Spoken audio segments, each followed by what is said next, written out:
Hello, welcome to Talk Lancashire. We'd love to hear from you. So tweet us at Talk Lancashire or email the studio on talk@thatslancashire.com. Now, before we begin, if I'm looking a bit bleary-eyed today, it's because I was living my best life last night and I attended a film premiere. If you're a regular viewer, you might remember way back in January, we had Blackburn filmmaker Aaron on the show with the cast of his award-winning film. On the show, they revealed that they were in the process of making a second short film, and last night it premiered at View Cinema. I was lucky enough to get an invite, and I can tell you it was amazing. I still can't get it out of my head. It was really thought-provoking, actually. But if you fancy watching it, you can head over to the Truant's Facebook page and pre-order a copy of the DVD. But keep your eyes peeled, because the cast and Aaron will be coming back on the show to give you all a little preview of the film in the coming weeks. Now, back to today's show. I'm joined today by Bo, who is here to talk about the very important issues of stress and mental health. And trust me, she is such an interesting lady. We've been chatting before the camera was rolling and I am already absolutely fascinated. Welcome, Bo. Thank you. I think it's really timely that you're here today because the world of journalism lost a very important figure this week. Sally Brompton, she was the founding editor of British Elle magazine. She was an agony aunt for the Sunday Times, and she wrote a best-selling book about her struggles with depression. She sadly lost her battle with depression this week, and she took her own life. And so in the media world, there's kind of reignited the discussion about mental health and about how we as a society deal with it. So I think it's very timely that you've come on, because we are going to touch on some of those issues today, aren't we? Yes. So first of all, can you just, for the viewers at home, can you just tell us a little bit about you? I suppose for the last 15 years I've been on a journey of self-actualisation.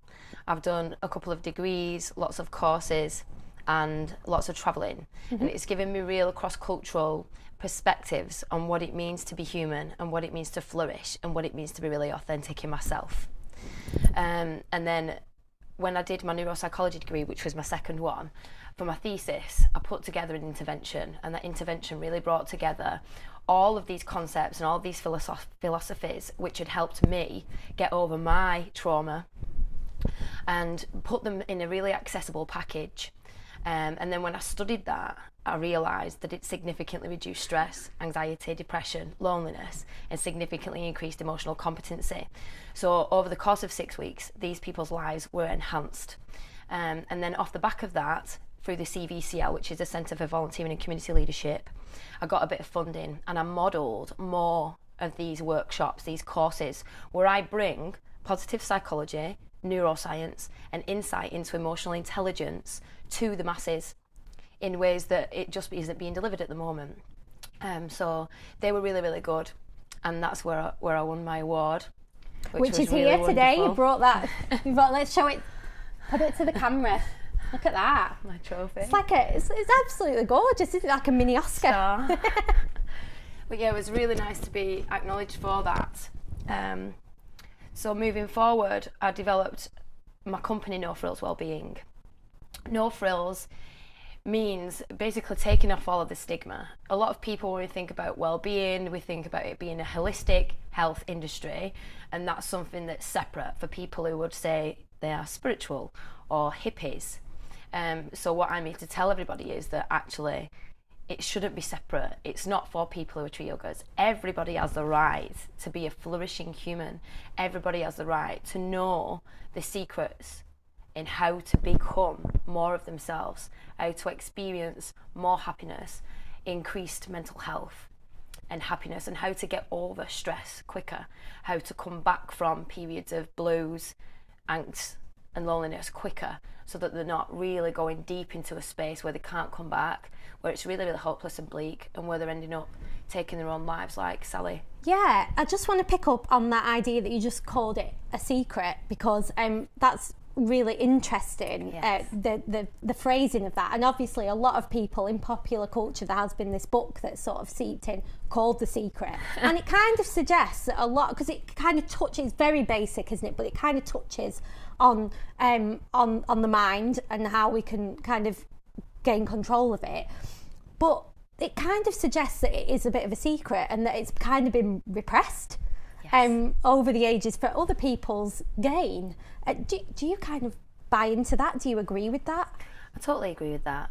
I've had my own battles with my own psychology because of things that happened to me in my life, as a majority of people have. When you look at the literature, normal is to have suffered.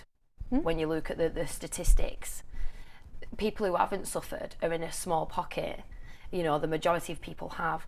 And so when you go through this journey of healing, you'll go and access things at the NHS. And if it's really bad, like Sally, if she was a member of the NHS, would have had to have attempted suicide 6 or 7 times before she was given access to a clinical psychologist. Really? Yes. That's actually shocking. Now, a clinical psychologist is the person that's got the knowledge of how to wind yourself back from these things. And what my argument is why are we not teaching this from an early age? Why aren't us as humans being allowed this information and being a part of our curriculum? And so for me, if I wanted to pay privately, I could go and access that knowledge from a clinical psychologist, but it would have cost me £115 an hour. Wow. So not only is it secret, it's celebrated as being something that's very precious. And so much so that we put so much value on it when we go and pay these people. But again, what I'm saying is it shouldn't be that way around. We should all be our own clinical psychologists. Because we've got those skills inside us. Exactly. Well, we're human. All of these secrets are the mechanisms to be a flourishing human. And we've all got the right for that. Society should support every single individual in learning how to be a flourishing human. Because if we're all on that and we're all seeing each other as flourishing humans, how much in a better state would society be? Absolutely. Exactly. And then think about the next generation. Yeah. How much would it be better for them? It would be a changed world. But I do feel like I mentioned, I do feel like there is a shift happening and people are becoming more aware, we say more conscious. Yeah. And I do think that is happening because I guess maybe part of it is the internet and the access that we have to information and different types of people. That's right. And I think it is seeping through, and the lies that can't flourish anymore because there's too much counter information, because there is a freedom of speech now in terms of the internet and things like that, and it's definitely coming through for me, different viewpoints, different world views, and it all kind of connects. Well, I think there's an agenda. I don't want to have a political discussion or talk about conspiracy theories or anything like that, but there is an agenda. Because we could go for days on that, couldn't we?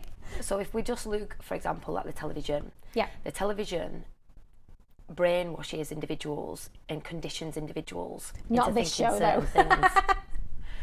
So in certain ways, when you look at advertising, like we talked about before on air, advertising will tell you that you need this, that you have to buy this, that boost your self-esteem, you'll feel better if you look better. Look at the beauty industry, the models on television and things like that. So we're conditioned all the time that we're not enough, that we need to have more. Absolutely. I mean, I didn't even think about this, and I was saying off camera to you before, I read a book by Paul McKenna, the hypnotist, and it was all about getting in tune with yourself and reconditioning your mind. And he used to do seminars, and he found so many advertising executives were attending the seminars that he had to ban them. And they were attending the seminars to work out how to manipulate people through their minds, working out how people think, so then they could tap in and maybe make them think in a certain way. Yeah. And I had never viewed what I was seeing in magazines or on the TV as being manipulative before.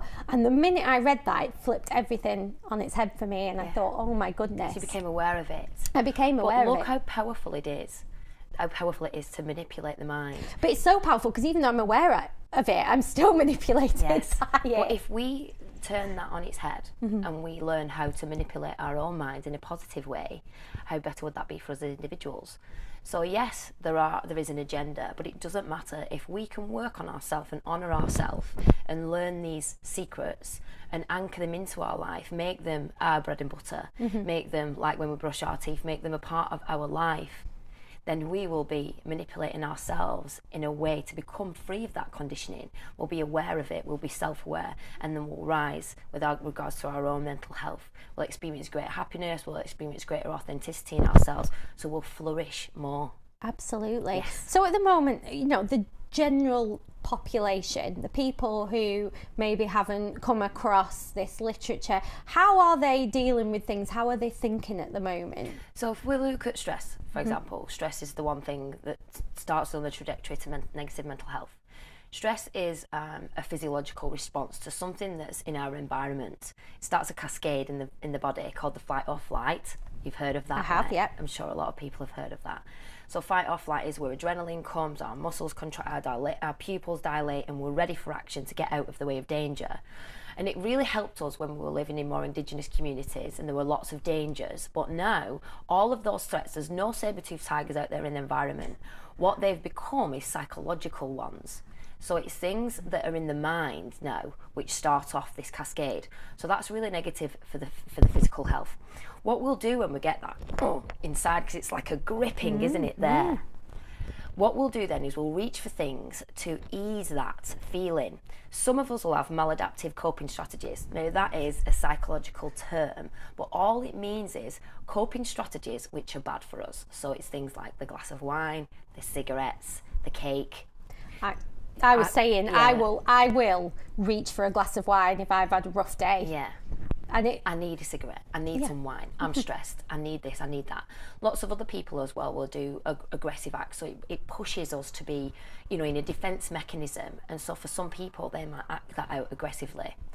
Younger adolescents don't know how to deal with stress, and so what they'll do is they'll rage against the world, and that's where they end up getting in trouble. So they're not bad, they're driven by these survival mechanisms and wanting to be at peace inside, wanting to get out all of this emotion. So on the trajectory then, so society views stress that way. That's what a lot of it does. That's the general kind of consensus. If we get to a point where we're really stressed, we're experiencing chronic stress, which means long-term stress. So if we're in a job that's really terrible, if we've got a big court battle going on, if we're going through a really lengthy divorce, things like that, we're experiencing this stress every single day. And so then we'll need a little bit more help. So what the next thing is, what the population will do is go to the doctor. And the doctor will then advise to either have a little bit of time off work. It might gift you a 6-week intervention where you'll go and get some cognitive behavioural therapy, which is a way of retraining the mind to cope, not a way of dealing with the actual situation. And then if that doesn't work, what they'll do then is they'll give us tablets. Fabulous. And that's when the neuroplasticity starts to change. So that's where the brain starts to change the way it expresses itself.